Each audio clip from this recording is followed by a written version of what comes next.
Jesus é o precursor. E vamos iniciar com a prece de abertura. E assim vamos fechando os nossos olhos. Vamos nos conectando com o plano espiritual, recebendo as bênçãos do alto,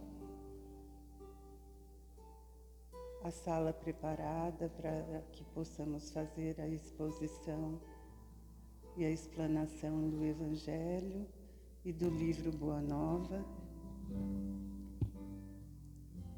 Vamos nos conectando e recebendo essas energias e as vibrações do alto, nos preparando para os passes e ouvindo a palavra do Mestre, iniciando a prece que ele nos ensinou. Pai nosso que estais nos céus, santificado seja o vosso nome, venha a nós o vosso reino, seja feita a vossa vontade, assim na terra como nos céus.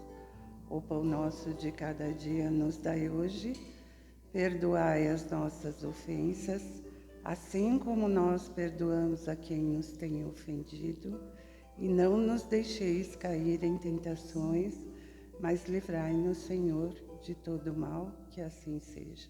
Graças a Deus e graças a Jesus. Então, no capítulo 2 do livro Boa Nova, ele diz assim: após a famosa apresentação de Jesus aos doutores do Templo de Jerusalém, Maria recebeu a visita de Isabel e de seu filho, em sua casinha pobre de Nazaré. Depois das saudações habituais, do desdobramento dos assuntos familiares, as duas primas entraram a falar de ambas as crianças, cujo nascimento fora antecipado por acontecimentos singulares e cercado de estranhas circunstâncias.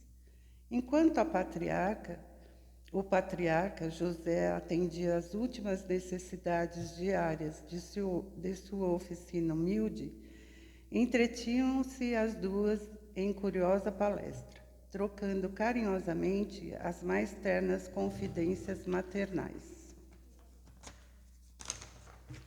O que mais espantava, dizia Isabel, com um caricioso sorriso, e o temperamento de João, dado às mais fundas meditações, apesar da sua pouca idade.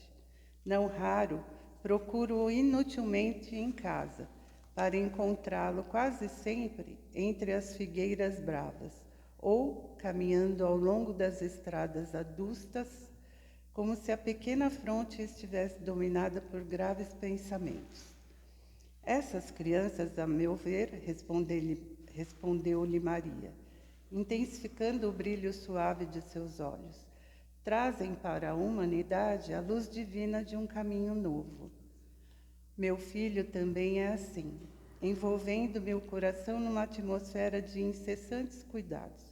Por vezes vou encontrá-lo a sós, junto das águas, e de outras, em conversação profunda com os viajantes que demandam a Samaria ou as aldeias mais distantes nas adjacências do lago. Quase sempre, surpreendendo-lhe a palavra caridosa que dirige às lavadeiras, aos transuentes, aos mendigos sofredores. Fala de sua comunhão com Deus, com uma eloquência que nunca encontrei nas observações dos nossos doutores, e contentemente ando a cismar em relação ao seu destino. Apesar de todos os valores da crença, murmurou Isabel convicta, nós, as mães, temos sempre o espírito abalado por injustificáveis receios. Como se deixasse empolgar por amorosos temores, Maria continuou. Ainda há alguns dias estivemos em Jerusalém, nas comemorações costumeiras, e a facilidade de argumentação com que Jesus elucidava os problemas que lhe eram apresentados pelos orientadores do templo do templo nos deixou a todos receosos e perplexos. Sua ciência não pode ser deste mundo. Vem de Deus, que certamente se manifesta por seus lábios amigos da pureza. Notando-lhe as respostas, Eleazar chamou a José, em particular, e o advertiu de que o menino parece haver nascido para a perdição de muitos poderosos em Israel. Com a prima lhe escutar atentamente a palavra, Maria prosseguiu, de olhos úmidos após ligeira pausa. Ciente desse aviso, procurei Eleazar, a fim de interceder por Jesus, junto de suas valiosas relações com as autoridades do templo. Pensei na sua infância desprotegida e receio pelo seu futuro. Eleazar prometeu interessar-se pela sua sorte. Todavia, de regresso a Nazaré, experimentei singular multiplicação dos meus temores.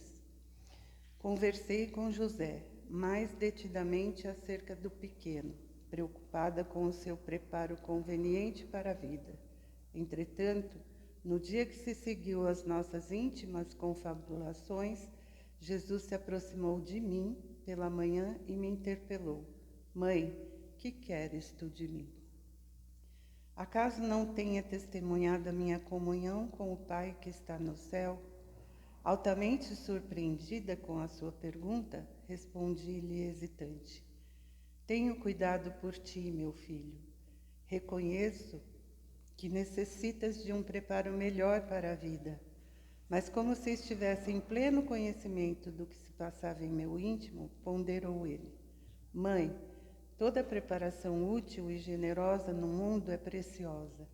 Entretanto, eu já estou com Deus. Meu Pai, porém, deseja de nós toda a exemplificação que seja boa, e eu escolherei, desse modo, a escola melhor.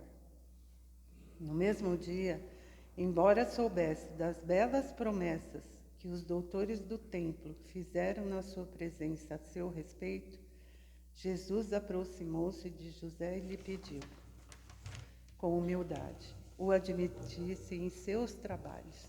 Desde então, como se nos quisesse ensinar que a melhor escola para Deus é a do lar e a do esforço próprio, concluiu a palavra materna com singeleza. Ele aperfeiçoou as madeiras da oficina, empunha um martelo e a enxó, enchendo a casa de ânimo com sua doce alegria.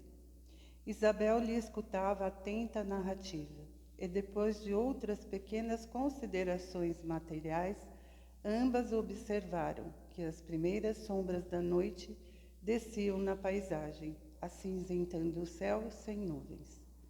A carpintaria já estava fechada e José buscava a serenidade do interior doméstico para o repouso.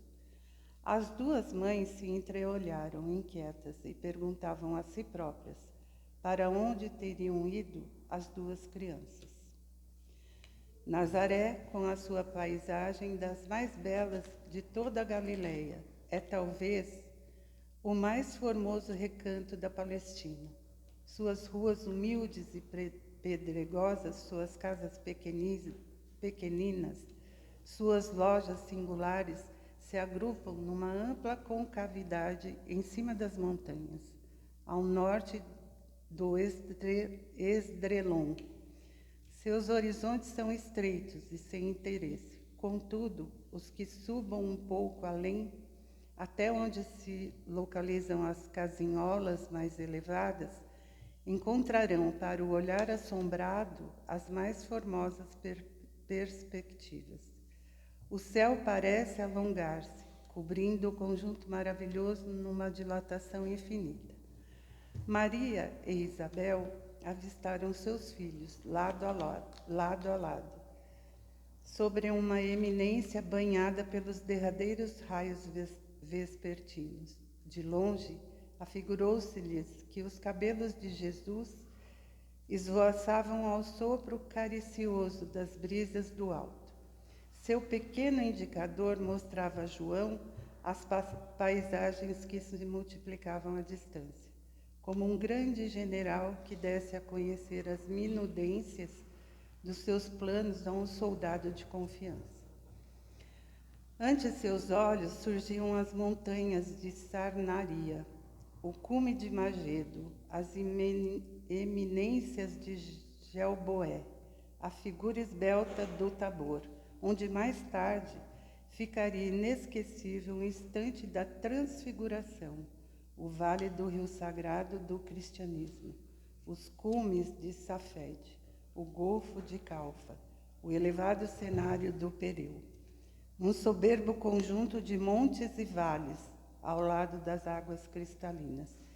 Quem poderia saber qual a conversação solitária que se travara entre ambos? Distanciados no tempo, devemos presumir que fosse, na Terra, a primeira combinação entre o amor e a verdade para a conquista do mundo.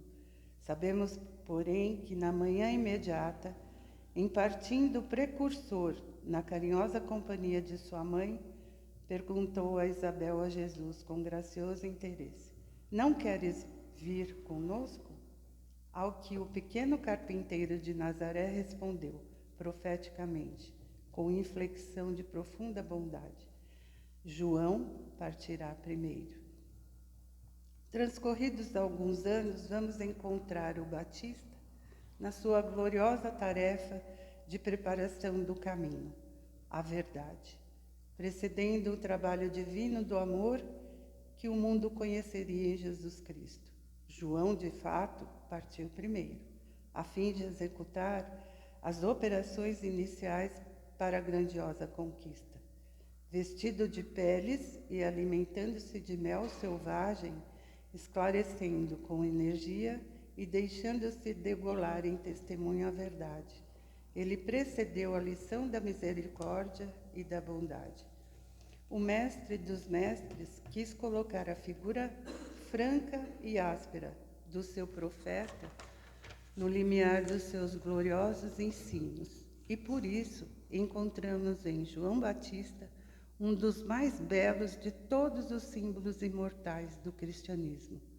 Salomé representa a futilidade do mundo, Herodes e sua mulher o convencionalismo político e o interesse particular. João era a verdade, e a verdade, na sua tarefa de aperfeiçoamento, dilacera e magoa, deixando-se levar aos sacrifícios extremos, como a dor que precede as poderosas manifestações da luz no íntimo dos corações. Ela recebe o bloco de mármore bruto e lhe trabalha as asperezas para que a obra do amor surja, com sua pureza divina. João Batista foi a voz clamante do deserto, operário da primeira hora. É ele o símbolo rude da verdade que arranca as mais fortes raízes do mundo, para que o reino de Deus prevaleça nos corações, exprimindo a austera disciplina que antecede a espontaneidade do amor, a luta para que se desfaçam as sombras do caminho. João é o primeiro sinal do cristão ativo, em guerra com as próprias imperfeições do seu mundo interior, a fim de estabelecer em si mesmo o santuário de sua realização com Cristo. Foi por essa razão que dele disse Jesus: "Dos nascidos de mulher, João Batista é o maior de todos." Então, esse capítulo, essa passagem de Jesus e o precursor, no livro da Boa Nova, refere-se entre Jesus e João Batista, destacando o papel de João como o precursor, aquele que veio antes para preparar o caminho para a missão de Jesus. O livro, como João, com sua mensagem e estilo de vida, preparou o terreno espiritual para a chegada de Jesus e o seu Evangelho. Por isso que ele é o precursor da Boa Nova. A Boa Nova é o Evangelho. João Batista é apresentado como um personagem essencial na narrativa, como a missão de anunciar a chegada do Messias e preparar as pessoas para recebê-lo. João pregava um batismo de arrependimento no deserto, chamando as pessoas a se voltarem para Deus e se prepararem para a vida do reino, para a vinda do reino. O livro descreve o encontro de Jesus com João Batista, onde Jesus é batizado e recebe o reconhecimento de João como o Messias. A passagem aborda a importância da mensagem de João como um chamado à transformação moral e espiritual, preparando o terreno para a mensagem de amor e redenção de Jesus. O livro destaca que a mensagem de João, apesar de sua austeridade, foi fundamental para a aceitação do Evangelho de Jesus, mostrando que a busca pela verdade e pela justiça precede a aceitação do amor. Em resumo, a passagem Jesus e o Precursor em Boa Nova enfatiza o papel crucial de João Batista como anunciador e preparador da chegada de Jesus e a sua mensagem de salvação. E a última parte desse pequeno resumo, né? Isso daqui dá 1 ano de estudo ou um pouco mais. Sim, na visão espírita, Jesus é considerado o precursor, o modelo do ser humano perfeito e o guia para a humanidade, de acordo com o Espiritismo. Ele não é visto como Deus, mas como um espírito evoluído que atingiu um grau de perfeição moral e intelectual através de inúmeras experiências reencarnatórias. Assim como João Batista preparou o caminho para Jesus na tradição cristã, Jesus é visto como aquele que abriu o caminho para a evolução espiritual da humanidade, oferecendo exemplo de amor, humildade e serviço ao próximo. Jesus é um modelo de perfeição moral que a humanidade pode alcançar, segundo Allan Kardec, fundador do Espiritismo. Ele exemplifica o amor incondicional, a prática da caridade e a busca pela elevação espiritual através do cumprimento do dever e da superação das provas da vida. O Espiritismo enfatiza que Jesus é um guia espiritual que nos oferece ensinamentos e exemplos para trilharmos o caminho da evolução. Seus ensinamentos são considerados um farol que ilumina o caminho para a felicidade e a paz interior, segundo a doutrina espírita. Diferente da visão tradicional cristã, o Espiritismo não considera Jesus como Deus, mas como um espírito puro e evoluído, um irmão mais velho que nos precede no caminho da evolução. Ele é visto como um modelo de amor e sabedoria, cujo exemplo devemos seguir para alcançar a nossa própria perfeição. Por isso que Kardec usa o Evangelho segundo o Espiritismo como o primeiro livro para o aprendizado de quem entra no Espiritismo. E as outras obras de Kardec vêm para completar o estudo numa casa espírita, para que a gente saiba e entender também as palavras de Jesus, que são muito difíceis. Por isso, o Evangelho é importante ser ouvido na casa espírita. Porque isso daqui é um resumo de vamos dizer assim, de um pedacinho do Evangelho. Como é feito em todas as casas espíritas, e muitas vezes é repetido o mesmo tema, mas são pessoas diferentes, são médiuns diferentes, ou uma pessoa da plateia que vem aqui e faz um resumo e passa para todos aqueles que são assistidos aqui, na casa. Então, isso faz com que a gente grave. Cada um tem uma visão do Evangelho. Então, todos nós aprendemos juntos. Ninguém é melhor do que ninguém aqui na frente. Dá uma tremedeira danada, uma responsabilidade ferrada, porque não adianta ter... Só a Araci, né, que está acima do bem e do mal aqui. O resto, porque são anos de estudo, a gente está aqui há muito tempo junto, mas não supera a Dona Araci, de jeito nenhum. Ela é ó concurso. Mas a gente tem ela como mestre, né? E Jesus como guia. Então, é muito gratificante poder estar fazendo o Evangelho junto com vocês. Quem sabe um dia vocês estarão aqui. Muitos daqui já estão aqui. Outros fugiram, mas estão voltando, né? E outros são novos. Então, quando a gente está aqui e consegue passar, nem que for um pouquinho para vocês, é gratificante. E eu agradeço a atenção de todos. Espero ter passado um pouquinho dessa mensagem e que vocês tenham a curiosidade de ler o Evangelho. Porque não é bom para mim, é bom para todos nós que frequentamos a casa. Cada vez mais a gente vai absorvendo o conhecimento e nos unindo nessa religião, né? Que é Jesus. É ter Jesus incrustado dentro de nós. Entender aqui, para quando a gente passar daqui para uma outra vida, a gente aceite as nossas condições, os nossos erros, para voltar de novo melhorzinho, né? Para não cometer tanto erro que a gente já vem cometendo há 2000 anos, né? E é isso. É meu Evangelho de hoje. Agradeço a vocês e a equipe espiritual por estar aqui nos ajudando. E agora a gente vai para os passes e até uma próxima oportunidade.